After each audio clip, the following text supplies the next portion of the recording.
Okay.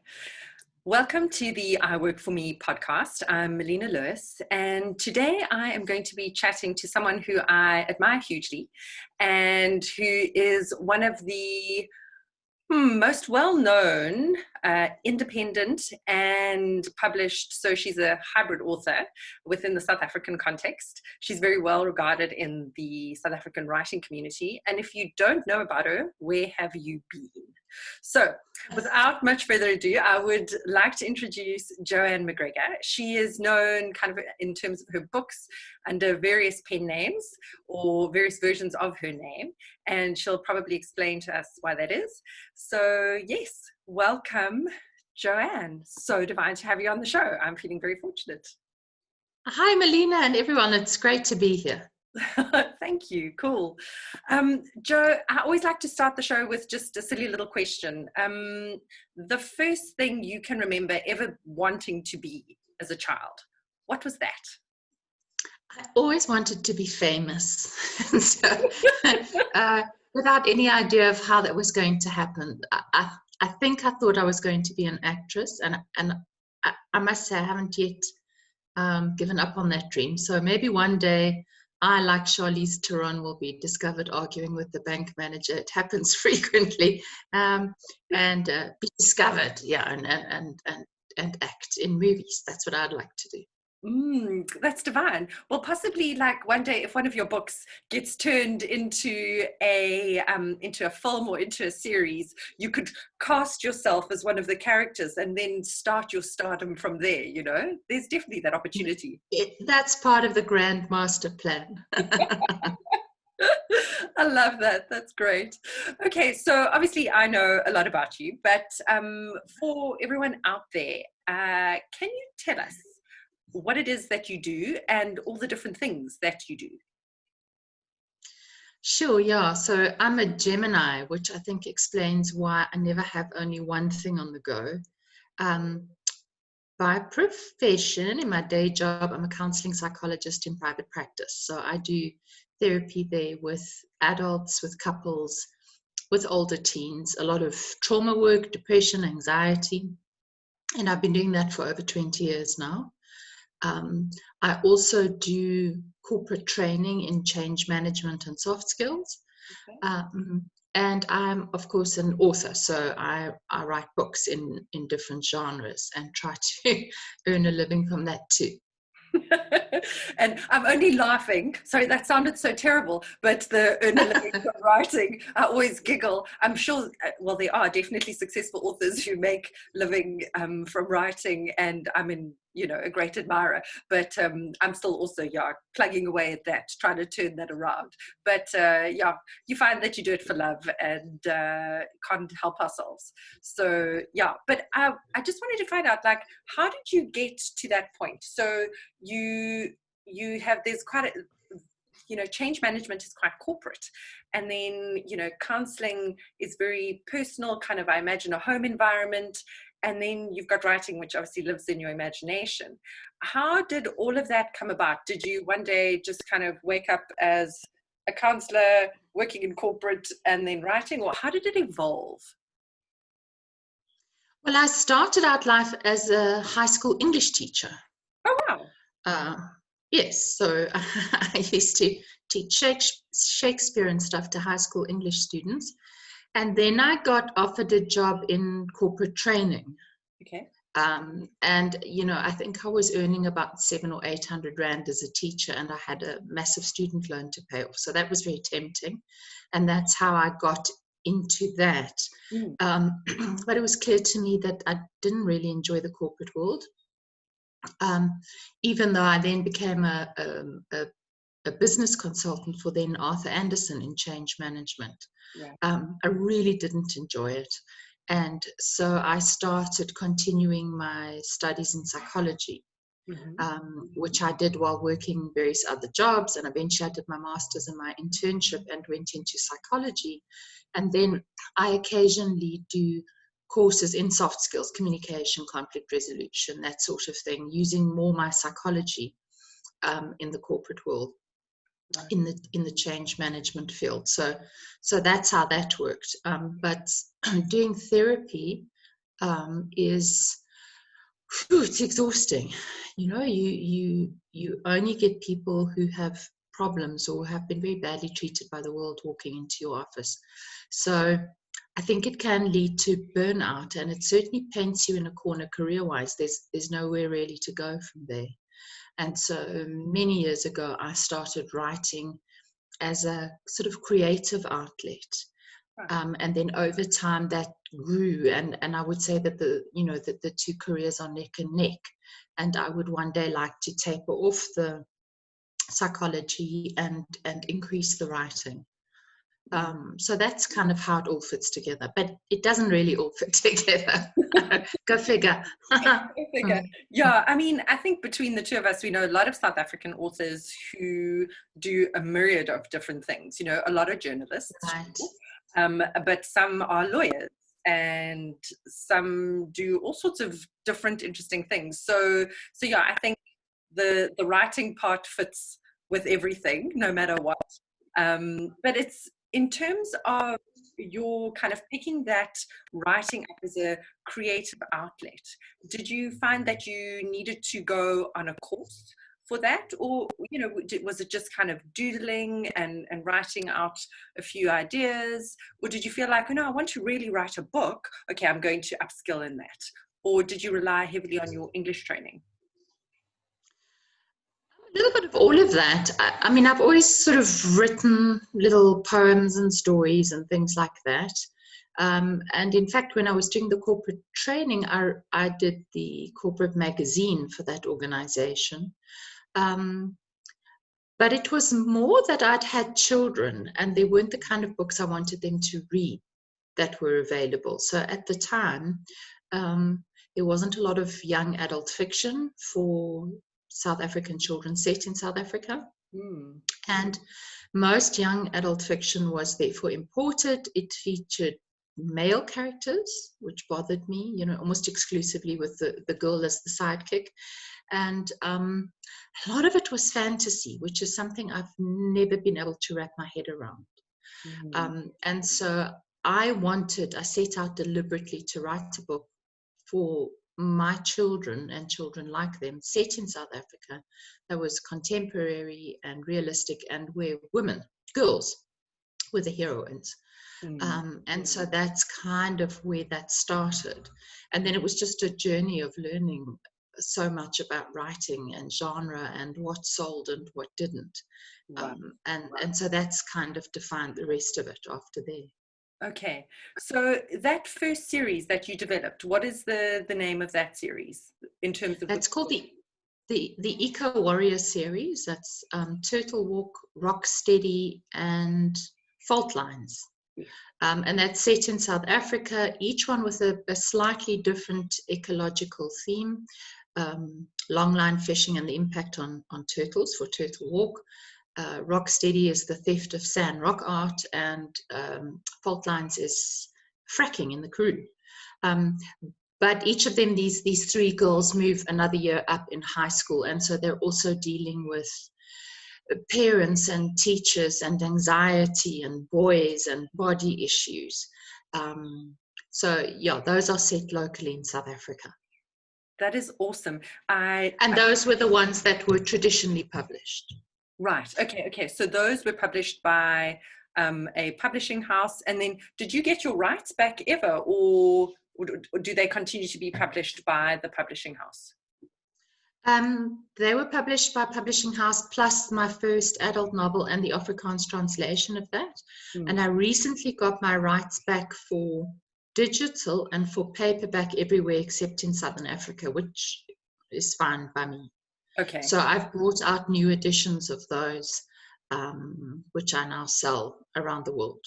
And it was a fascinating process. I thought it would be a quick edit to just maybe iron out some of the very South African elements that I thought an international audience would battle with.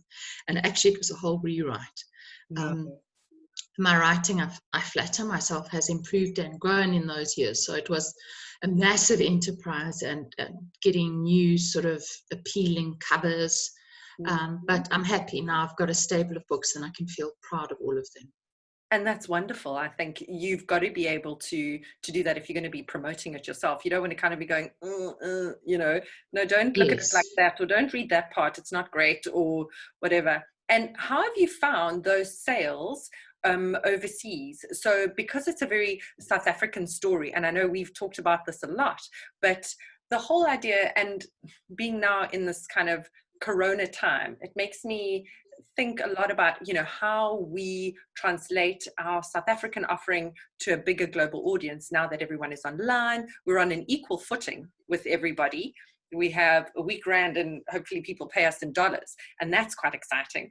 So in terms of that translation of that South African content into content that is still locally set, how have you found that there's been a good take up of the books?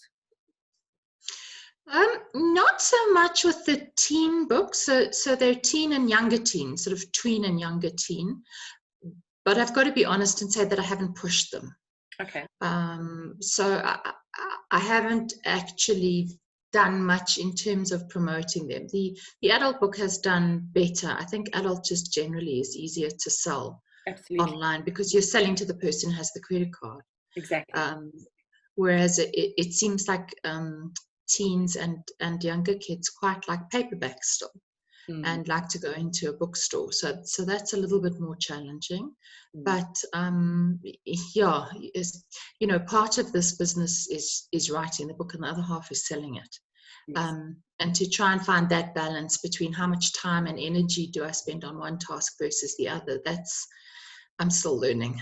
I haven't mastered that. If you're still learning, crisis, I'm going to be in the 1 foot in the grave and still trying to hack it. Okay, well, the thing is, the more books you have, the harder it becomes. So when you've got 1 or 2 or 3, it's like doable and you still have lots of energy. And then by the time you have 15, you kind of lose track of, well, I do, let me speak for myself, of what's where and what's available, and trying to promote them all and market them all. And I was really stupid in writing in multiple genres, under these different names. So trying to service those different genres has also been exhausting. And would you change that? Because it's something that, I'm curious about. Would you ever go back and kind of just be Joanne Macgregor and these are all the genres I write in? Or would you? No, but that's partly a marketing thing. So some of what I write in adult fiction is pretty dark, and I don't want a teenager to pick that up mistakenly and think it's one of my young adult books. So, and there's also an issue on Amazon where you want this is getting very technical, but if you've ever bought a book on Amazon, you see underneath there's a little band that says customers who bought this also bought this, and people use that to buy similar kinds of books. So if I have a teenage book under my name, but those people have also bought an adult book, it's very confusing to Amazon what they should serve to those readers. Right. So I don't regret the decision to do them under different names, but maybe if I had to do it again, I would stick to one genre up front. Maybe not. I don't know. It's that Gemini thing. You've got to write the stories that come to you. Well, that's the thing. I know. Like I often think like I would like to stick to something, but there is almost absolutely no way. I'm a Scorpio, but I'm a nice one. I always have to add that in. I'm like right at the end of November, and because otherwise people like go, oh. So I'm like, I'm a soft Scorpio near Sagittarius, but it is very much that thing of like you kind of like the stories. I feel like the stories get given to you, and then you put them out. I admire that people that can clinically produce stories in a genre one after the other. I think it's a fantastic talent. I think it's amazing. I wish I could write like that and so fast. Yeah. That would be wonderful. But yes. Before we get too technical into writing, you've got, as you said, we've got multiple streams of income. Okay, so which could apply to any person in business.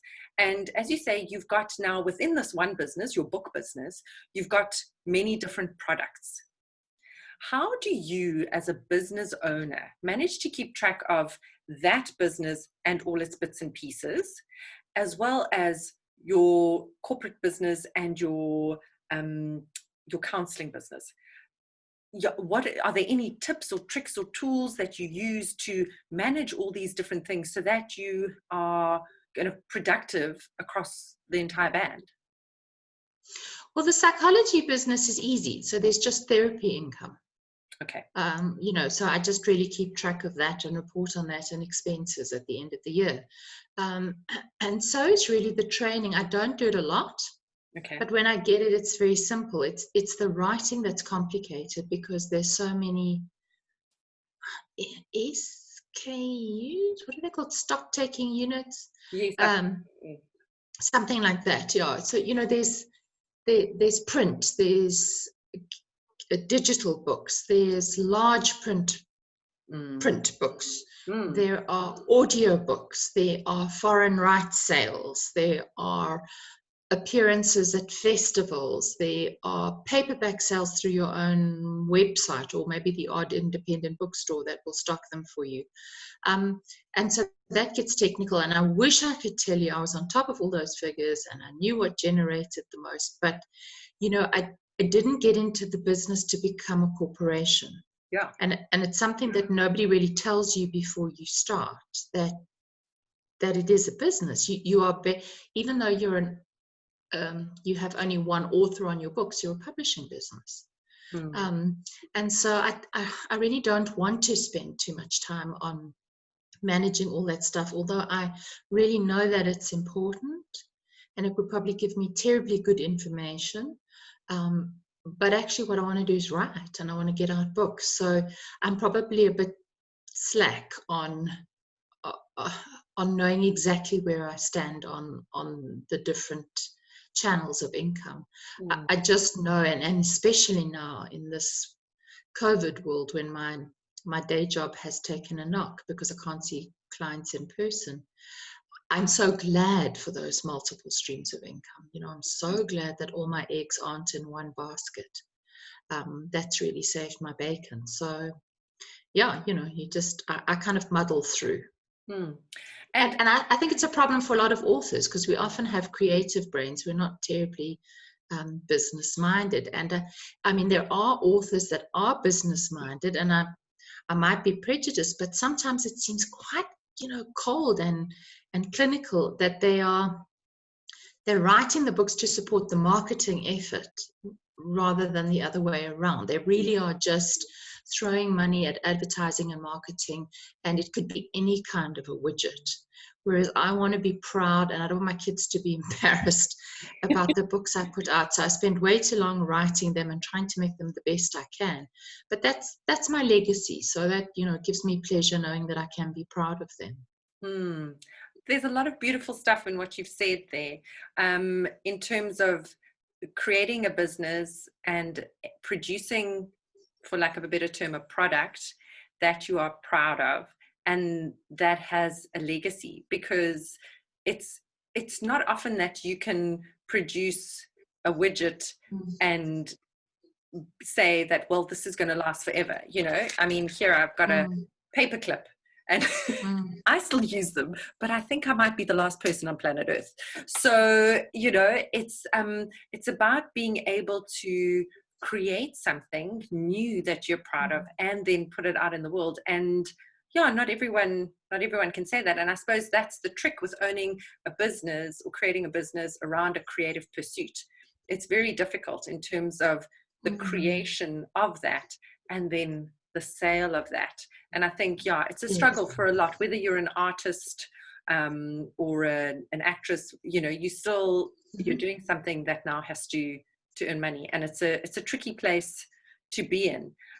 Is there any way that you make that right in your head? Like, how can you, I mean, I can tell that you're probably struggling with it as much as I do, that thing of how to balance your time in terms of, okay, must write, and then spending 3 or 4 hours now trying to look on Amazon and understand the sales charts and datas, and then putting up Facebook ads that pull through. And it's technical, it's very analytical. If I had the cash, I would hand it over to someone to do, so that I could write in that 3 hours rather than fidget with that stuff. Yes. Yeah. So, I mean, in terms of you've done this for a lot longer than I have, and you know it better. Do you kind of, how do you write? Do you block off time and write, and then block off time and do marketing, or do you kind of like mush it all together, which is my terrible approach? But yeah, how do you manage that? Well, one of the strategic things I think I do is that I write in genres and I write stories that I think people would want to read. Okay. Now, there are people who do this better than me. They see that there's a hot trend in fae or reverse harem or erotica or whatever it is, and they can churn out books a lot quicker than I can. So I can't do that. But I don't write about, I don't know, a 40-year-old man contemplating his navel and whether he should sleep with his 23-year-old secretary for the space of 200,000 words. No, who wants to read that? I don't. No. So I try to write books that I think would have some kind of commercial appeal or some kind of hook, or some kind of concept that might interest people. I don't know whether I always get it right. In terms of the time, I've learned that I have to put the writing first. Otherwise, it never gets done. So I try to, it's changed over the years as my kids have been different ages, but right now I try to write in the morning when I'm fresh and feeling creative. And then in the afternoon, I move to my practice, and that's when I see clients. I find I can't do it the other way around. Once I've seen clients, I am tapped out emotionally and exhausted, and I can't create anymore. So, and then the marketing, which can suck up all your time, and is always easier than creating. It's much easier to make a little advert or write some copy than it is to write a story. So you really have to, like crack the whip and keep that in the corner, to not let it just overwhelm everything, and then you haven't actually written a book.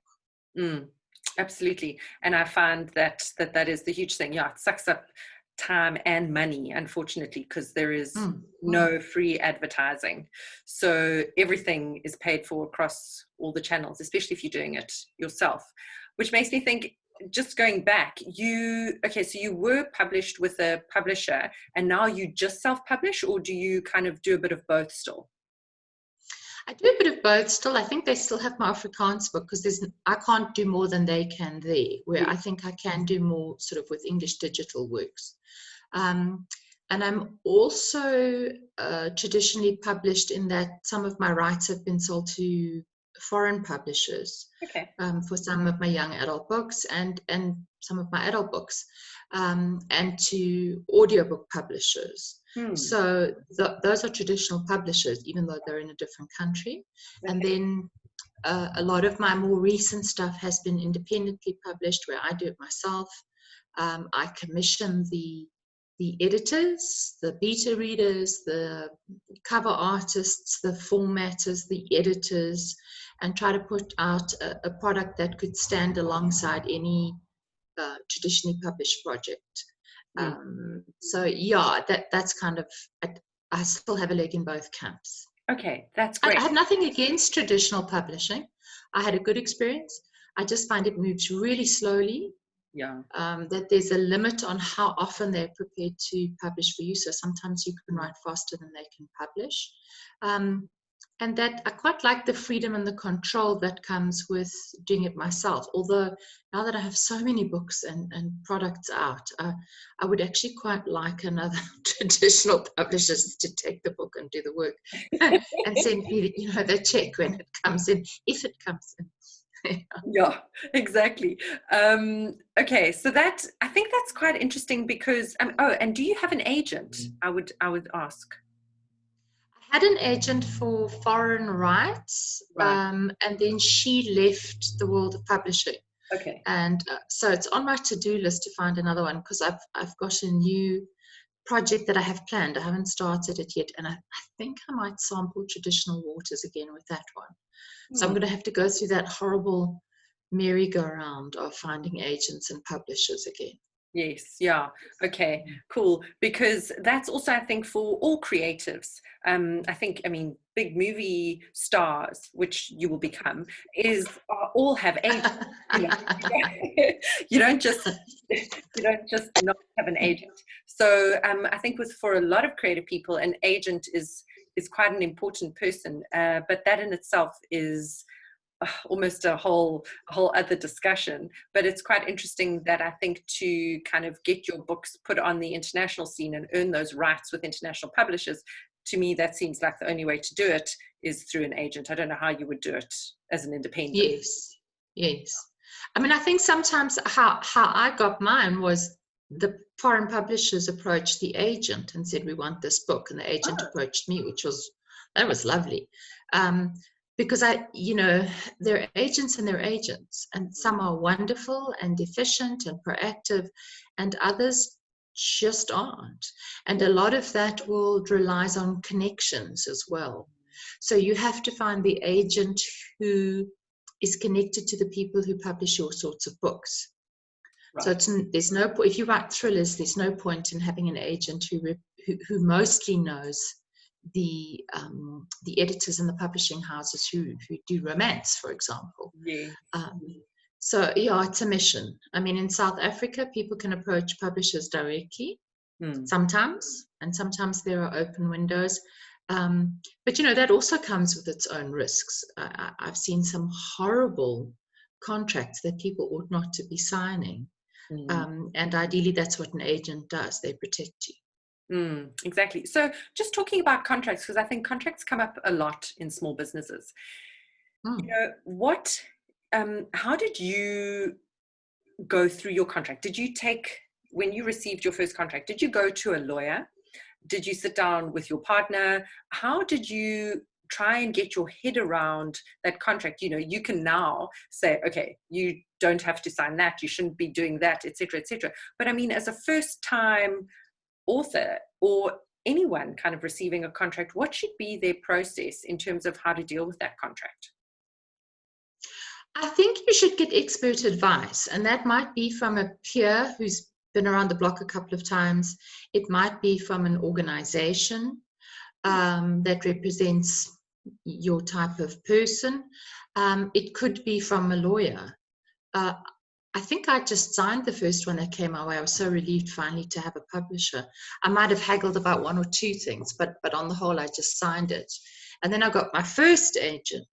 And she was like, whoa, no, you do not give away world rights. And, she educated me on, for example, when you sell the rights for your digital, normally when you sell the rights for books, there's an out of print clause.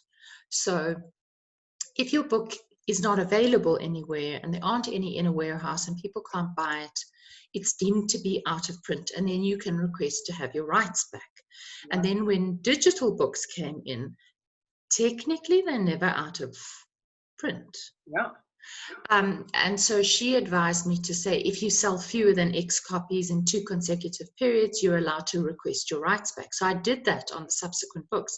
And I was so grateful because although she wasn't representing those books, she was representing something else. That's what enabled me eventually to get the rights back. Amazing. So, the problem is that, especially with writing, I don't know if it's the same with other business pursuits, you can get so desperate that in the end you're willing to sign anything. And then you live to regret it, long term. Absolutely. And I think I'd even listened to a Joanne Macgregor podcast, and she was interviewing a woman who was a multi-million-dollar author. And she had been originally traditionally published for like a 6-figure. And then she moved on to independent publishing. And she said, if she could, she would still go back and not take that contract. And I found that quite interesting because I thought, wow, that probably made her. I don't know if she realizes that, but I mean, that was obviously a few years back in a different time. So it's interesting. I think, going about it, that route of finding someone who's a specialist or finding someone, as you say, who knows more about that industry, and then getting that advice on a contract is so important in any industry. Okay, so in terms of your business and your offering, how do you sell yourself? Because on all fronts, in every single business that you do, even though you're selling books, you're still selling your books. And, in your consulting business, the same, and obviously in your counseling business. How do you sell those various businesses? Well, in the therapy business, I don't. So that's been rolling for over 20 years, and I've got word of mouth going, and I never really have it advertised. I will often get one person in an organization, and then they become almost my marketer. There'll be a manager, and they'll tell their staff and their colleagues, and everyone comes to see me, and then everyone knows who Joanne is in that organization. And sometimes I will get the training from that. Right. They will say, there's a problem in the organization. Can you come and train on this aspect? And then I might. For the writing, it's a very different beast. You have to advertise, you have to be on social media, you have to do in-person events and festivals and fairs, and just hustle wherever you can to get your product in front of people. Yeah. And I think a lot of authors find that difficult. I mean, I battle to find the time and energy to do it, but I'm not opposed to it. I'm not precious about the fact that art and business need necessarily be at opposite ends of some kind of spectrum. I understand that a book is actually at some level a product, and I have no problem selling that. But there are a lot of authors who are horrified by that. They feel it's dirty, and they don't want to have to foist their book on other people. So that you cannot write a book and publish it in any mode, whether it's traditional or independently, and expect it to sell. Those days are gone. And publishers themselves have very limited marketing budgets, and they tend to throw it behind the bestsellers. So if they have 1 million, they might put 900,000 of that behind the latest Jack Reacher. And then the next important people. So you might get your book published by a publisher. Exclusive Books buys 1 or 2 copies. They display it spine out rather than face out in the South African naughty corner, and that's it. That's as much as what you get. When I was still traditionally published on that first series of mine, I used to hustle and go around to schools and do talks. And I, in fact, I was the biggest seller of my books in the country because of how I hustled. But after a while, you realize you're doing a lot of work and you're not earning the same money as the publisher's earning. So, that was part of my decision, was if I'm going to have to do all the marketing, then I might as well be the one who benefits from it. Absolutely. And it goes back again to that contract, but then also that learning. You had to go that route to actually know. And you remind me, I'm a massive hustler in terms of going into bookstores and then moving my book to the top of the shelf. I even got my husband to do it in airports when he was traveling quite a bit. He would take my book and my tween books, and put them on top of the, what is it? I don't know, that underpants book. And, and also... and so you've got to be prepared, and I think this applies to every business. No one is going to sell your stuff for them unless they're your salesperson and they're getting commission. So you actually have to be prepared on a business level to put yourself out there no matter what. And whether it's showing face, showing up, pushing hard, meeting suppliers, all that kind of thing. It's the money doesn't just roll in, not even for authors. So that is a big learning that we all unfortunately have to face. So absolutely. In terms of kind of deciding how you want to plan your year or where you're going to put your focus, because you spoke earlier about going, okay, well, you've got neck and neck, you've got your business, your counseling business, and then your books. And you'd love to see more writing and less counseling. So how do you do any form of planning at any point in the year? I always think of, January, not that those plans would apply anymore in 2020, but do you set goals and aspirations for what you want to achieve and how you want to do it? Or is it more like every 5 years? How do you work out where you want to go? I'm probably not the poster child of planning in the long term. I kind of think you plan and then life laughs at you. In 2020, it's been laughing hard and long. But yeah, I had a really good book that seemed to hit success for some reason. That's the other thing. You never really know why. A couple of years ago, and I thought it was going to go quicker. I thought, oh, well, if this trend continues, then I can give up the day job. But it didn't, and that's the problem with something like writing, where it waxes and wanes, and it's unpredictable, and it's seasonal, it's inconsistent, it depends. I mean, you can literally see when something is happening in the US today because your book sales go down because everybody's watching that news event, or it's the 4th of July.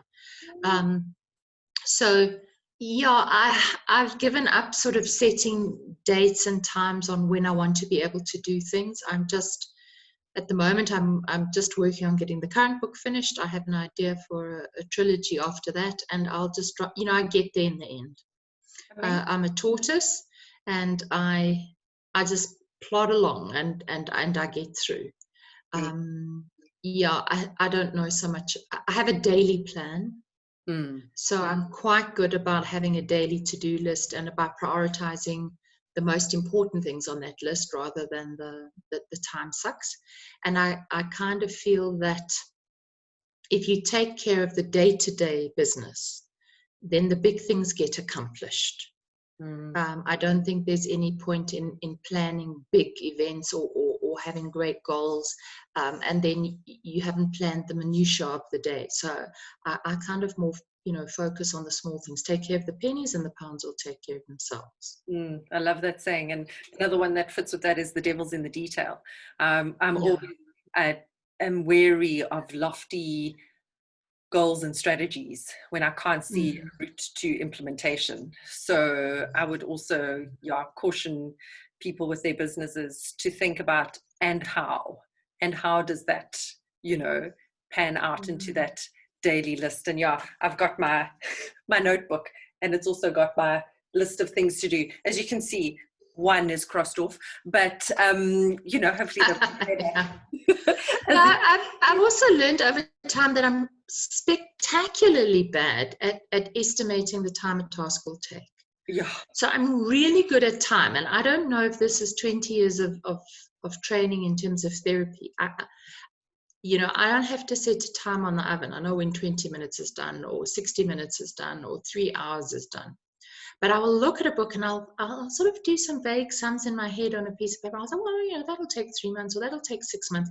And it always takes 100 times so much longer, whether it's to write or to edit or to get the cover designed. And, am I going to stress myself and make myself ill with that? Or am I just going to say, it is what it is, it'll be done?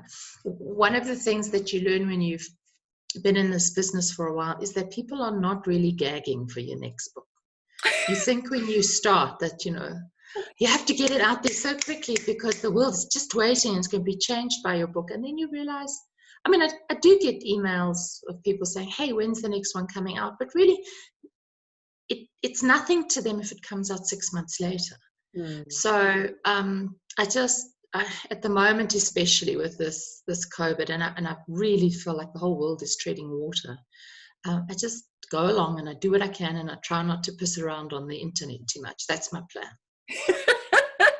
I love that, because oh my goodness, I am like eternally sucked into some internet thing, and then I'm trawling here and trawling there, or I'm flicking back between apps. I'm not even sure what I'm doing or what I'm trying to achieve. I have no so we love the stories, so we get sucked in and we see the different personalities and the stories, and I think it can work against you, because you would be better off reading a proper story, a book, Yes. or writing a proper story than reading these, like, I don't know, fights between X and Y on the internet. Yeah, absolutely. Mm. No, no, that is a mind sucker. But maybe there's a book in that in itself. Who knows? So, yeah. But Joe, I mean, with all your experience, are there any things that you kind of that come to mind in terms of possible failures or lessons that you've learned along the way that have possibly changed how you then carried on? You know, is there anything that you kind of go, oh, wow, that was a big stuff up. I changed how I work now to X because of that, that you think other people could learn from? I fail all the time, and maybe my lesson is that I'm okay with failing, because I learn so much more when I fail than when I succeed. Like the book that succeeded, still don't know why that hit the sweet spot. Um, so don't be afraid of failure. That's how you hone your craft and your process and your product. Mm. Um, there was one that stands out for me, just as a kind of lesson to myself. After I'd had 4 or 5 books published by the local traditional publishers, um, South Africa has a tiny book buying market, really very small. Yeah. Something like 500,000 books are sold in a year, and that includes the Bible and the K52 driver's license book and Harry Potter, imported and fiction and non-fiction. So it's absolutely tiny. And I thought, this is crazy, putting in 2 years of work into a book and then making 10,000 rand. It's just ridiculous. Yeah. So I decided I was going to now go for the international market. And I wrote a book set in America with I think it's a universal storyline, but anyway, and then tried to get that sold in America. And, the process of finding an agent just took forever and was heartbreaking. And then eventually I got an agent, and then we must have submitted to every agent in the continental USA. And there were so many rejections and, some suggestions along the way. So it wasn't a complete waste, because I learned things and I changed things and I improved things. And all the time I was learning about self-publishing, and I was listening to Joanne Penn podcasts and other podcasts like that. And eventually I just had enough, and I said, that's fine. I'm pulling it off submission. And, we got so close so many times, and then some bizarre reason happens, and then your book gets bumped off the list. And I self-published that book, and for some reason it just did well. I mean, much better than by rights it ought to have done. Wow. Given how little I knew and how little marketing I did. But I think things were easier, sort of, I don't know when that was, 5-6 years ago. And in hindsight, all of those rejections were the best thing that could have happened. They slowed me down so that I didn't publish the book as it was originally. I introduced a whole new different point of view, alternating point of views, and I changed things and I honed things and I really refined my young adult voice. So the product was better. But then I also I used that time discovering learning about self-publishing, but also writing other books, so that by the time I hit publish on that one, I had another 1.5 written and the third one plotted out. So that there was product in the pipeline. And that was not some kind of wise strategic decision, but it turns out that's quite a good way to launch yourself, is to have these rapid releases. So I try to remember that sometimes you can be wishing and wanting and praying and doing your affirmations and your manifestation exercises for something, but the reverse happens and it's actually better. And I would not be in the position I was in now if that book had been accepted by and I would have taken it at the time, some tuppeny halfpenny American publisher who'd given me, I don't know, $2,000 advance. I would have taken it. I was so desperate, and it would have been a mistake. I wouldn't be where I am now. So I try to keep reminding myself of that sometimes you are exactly where you need to be, and what is happening is exactly what needs to happen. And that your biggest mistakes can actually in time turn out to be the most wonderful moves in your life. Yeah, absolutely. And sure, that could apply to so many businesses, you know, in terms of, you did two things that I picked up on. So you had someone help you in terms of the agent pushing that book and, you know, driving that to, he obviously had a lot of people that he had in mind that they were going to then go and approach. So that was happening luckily by itself. And then, I mean, you didn't just kind of sit and rest on your laurels. You took the opportunity to learn more about the business. And I think if we all do that in business, where maybe it's a slow month, you know, at the moment, there's so much online education that is free, or you can get parts for free, or that kind of thing, and just upskill ourselves. And I think that is something that is very important to remember. Yeah, things are slow, so what else could you do? How could you learn how to improve yourself? And I think that's brilliant that you did that. And then on top of that, you carried on producing. So, you know, in your case, sure, it's a creative output, but in another business, it could be tweaking the product, making the packaging better, refining the logo, relooking your website. Is your production chain as it should be? Is it optimal? All those kinds of things. And I think, you know, there's a lot to do even in slow times. There is versus sitting back and just hitting Netflix play. So, you know, I think, and I mean, I have a tendency to get a bit woo-woo, like one of the characters in my books, but I do think that that's almost signaling to the universe, I'm still here, okay? I'm determined. This is going to happen. My sort of inspirational quote, and it's always the first email in my inbox, is, now I have to remember what the Latin is, something like aut vinum it vinium, which means either I will find a way or I will make a way. And I think if you keep producing and you keep studying and you keep pushing and you keep persisting, you are saying, I am not going anywhere. And I almost think that persistence is more important, or at least as important as talent or your product. There are people who are just persistent and they succeed, and there are people who are really, really talented but they don't have the thick skin, they don't have the hustle, they don't have the persistence and the determination, and they don't.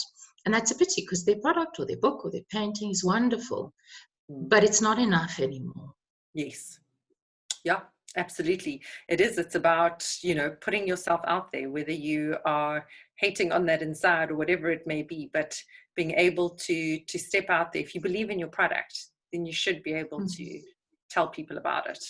So yeah, so definitely something I love that quote. I won't try and say it in Latin, but it's a great one. Yeah, thank you. Thanks for sharing that. So last but not least, what advice would you give, just kind of off the top of your head, to someone who says, right, I'm going to start a business, whether it's a new business from scratch, whether it's a side business that is potentially a creative pursuit or just a side hustle? What would your advice be? I think I would tell them to start it as a side hustle. Do the work, invent the product or write the book or do the painting or whatever it is, create the website, get all of that up and running, and start doing it small. Not perfectly. It's okay to do quick and dirty, and then to reiterate and to improve your processes, and then gradually let that take over more and more, and you can pull back on your day job.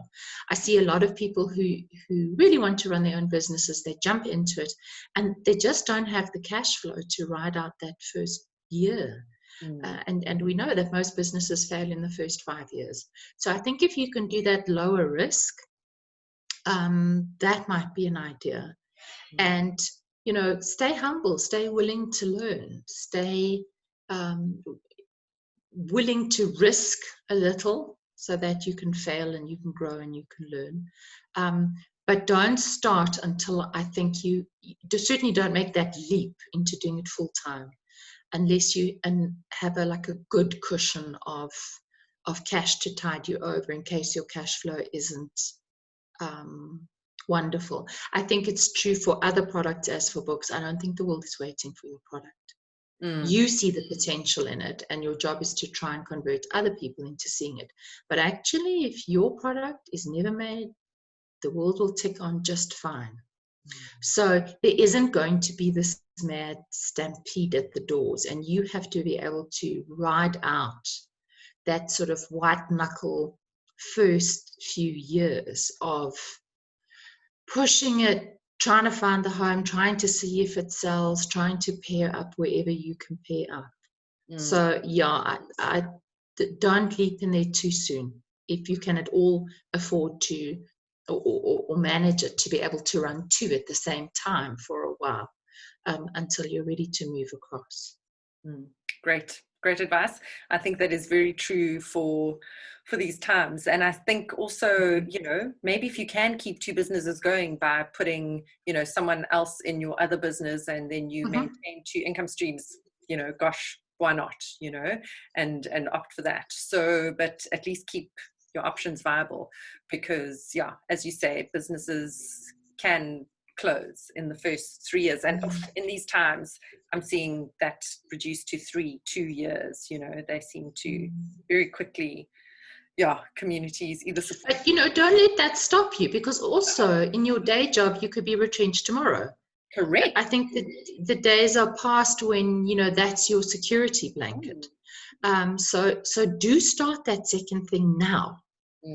Don't think of it as this all or nothing big bang approach. You can start, if you're starting a restaurant, you could start doing home deliveries now and already build up your client base and get your emails for your newsletter, and build up goodwill and have a profile in your suburb, on those Facebook groups or those WhatsApp groups.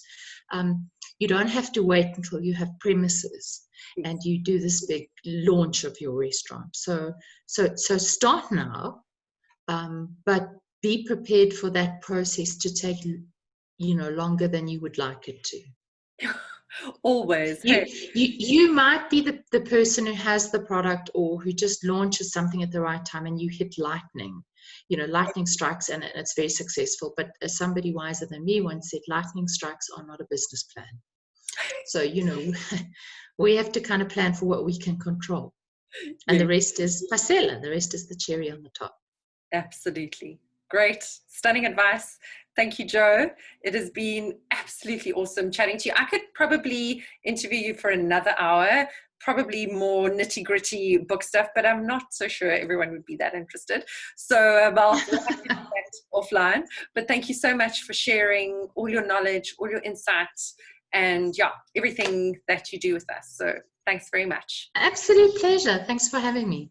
Great.